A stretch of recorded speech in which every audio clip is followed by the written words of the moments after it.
Hello and welcome to Battle Magic update number 13. Let's get right into it. There have been a lot of updates since I last did a video. First up, I've been doing a lot of work on the spell engine. It's kind of background noise. You can't really notice it visually. It's all in the source code. So unless you want to be a programmer and want to look at my source code, it's not going to make much of any sense to you at all. So it's been a lot of work though. It's really good. It's needed to happen.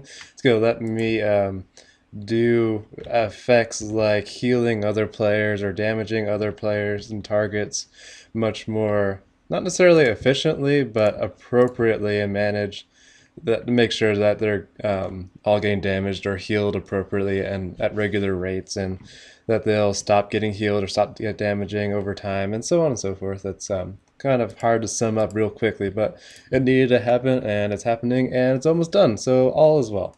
On top of that, I did some visual effects for some spells, like if we look at heal. It was really quick there. Let me do a longer one. Heal over time. Actually, it adds in like little dots that fly in at you. Those just to help you represent like you are actually getting healed. And if I want to show you the burning field, now remember this is the spell that anybody who touches it is going to take damage. So if it just sits there and as I step into it, my red dots start flying out, indicating that I'm taking damage. And if I step out, then the dots are gone. Now I can show you heal over time, and I'm actually getting healed. And this way I know that, okay, I must be getting some sort of heal effect because there's some dots, green dots flying at me.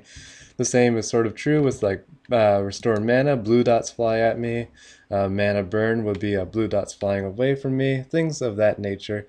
So far it really helps bring together knowledge of when you're actually attacking an enemy. Like for instance this purple square over here, bam. Now you took some damage. This is actually the Fire Strike and Armor Piercing spells.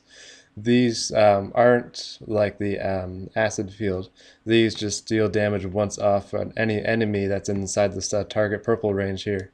They just have a big orange circle as a basic effect right now that you know like something happened in this region. It looks kind of ugly, but it works for right now. Anywho, I also did a level up menu. So you might notice experience bar down here. I did some debugging to make you get experience a lot faster than you would in this tutorial. So that way I could test and see to make sure that the level up menu was working as I intended it to. So let me get a level real quick here. I think this if this enemy dies, I will get a level. Alright, there we are. So now you notice if I did get a level up, this little box appears down here letting me know that I have a level up.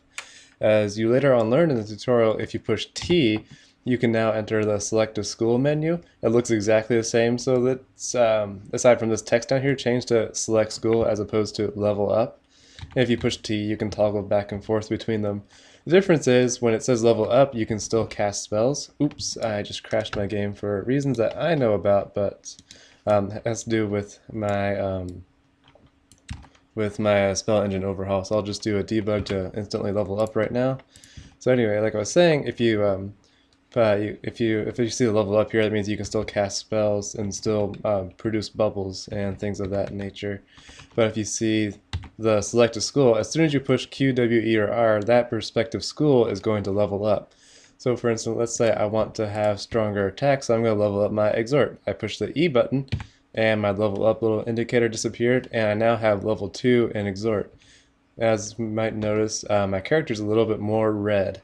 All these spells actually will change your player's color depending on which school you're highest level in.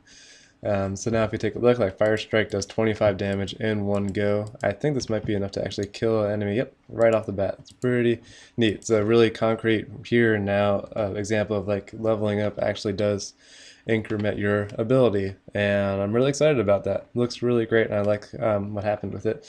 And if you have multiple levels up, like I have 4 sitting right now, if that were ever to happen, it lets you know how many you have, and you could keep leveling up exhort and then kind of stop leveling up for a while, and you still have your 2 points to spend anytime you want to spend them. And it also blocks you from leveling up above 5, since 5 is the max. But now my Fire Strike does a bunch of damage, as does my Burning Field. If you take a look at that, just gonna eat me up like there's no tomorrow. And that is really exciting. I'm really happy about that. I also fixed up some level up bugs that there were. In fact, if I just level up a bunch right now, I can show you what it looks like when you reach max level, yeah, your card turns white because you're full on red, green, and blue. Rim, unfortunately, does not change your player's color. I still want to add some visual effect to it because it only seems fair that Rem should also affect your character's color or character's visual in some way. Otherwise, Rem's gonna be more of a disappointing school just because nothing's gonna be happening when you level it up. And who wants to spend time and precious level up points leveling up a school that's not gonna make you look any cooler? I think it'll matter in the game. So that's something I have to think about and find a solution to. Anywho, that is all that's been going on. It sounds like a lot, and it actually has been a lot. And as far as looking forward, I want to finish up the spell engine overhaul, which should probably be a couple more days, definitely by Monday.